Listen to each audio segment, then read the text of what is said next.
Between chaos and order, I am a giant mess. Who knows how to laugh at herself?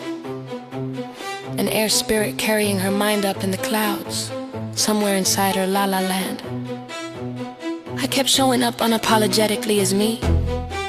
That was what crowds kept loving about me. Authenticity is undernourished, yet highly cherished, eating a world exhausted by pretending. Somewhere along the way, I began to expect the same version to keep appearing. And in time, that became its own kind of pretending, restraining my essence, letting only one part of me exist. I need an escape, I can't do this, expecting not only to live, but to construct for myself and for others in return. I didn't see it then, I see it now. For most of my life I didn't feel seen, so I made myself seen. An extrovert energized by social interaction. In every conversation I knew how to meet the other person. It came naturally to me. I need some air, I can't breathe. Eventually that part grew tired of the world. It broke the wheel that carried everything. Slowly I stopped showing up for others and for life itself. Every gaze on me carried an element of blame, but the outer world has always been a reflection of what's within.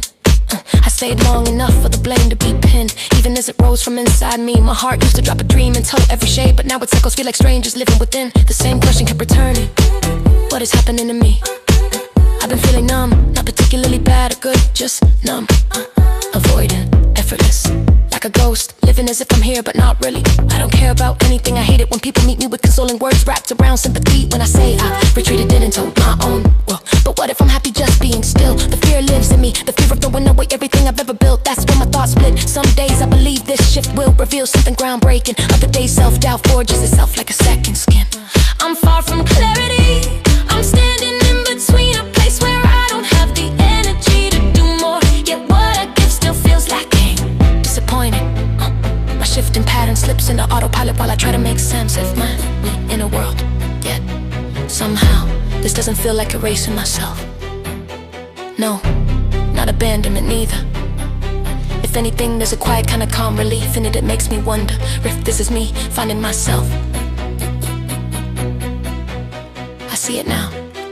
I was always the obedient kind, always responsive, always on top of everything, until one day I asked myself, but what really is the point?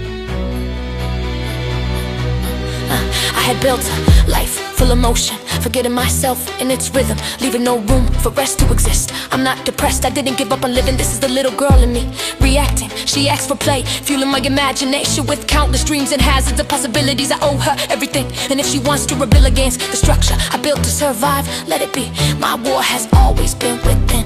Even if I try, I can't bring myself to do anything forcefully. And maybe for the first time, my thoughts are compassionate, because nothing is the end of the world except the end of the world itself. The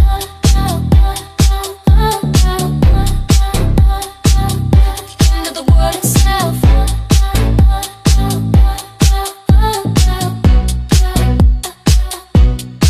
Except the end of the world itself. The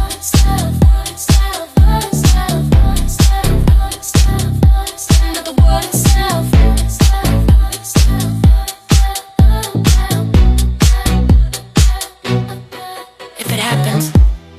Will is now my way of living, and I can't think of anything more freeing. After a long while, maybe this is the time I actually feel like breathing. Life is not always about holding everything together. Sometimes it's about letting things slip. I am not yet who I want to be. That doesn't mean I never will be.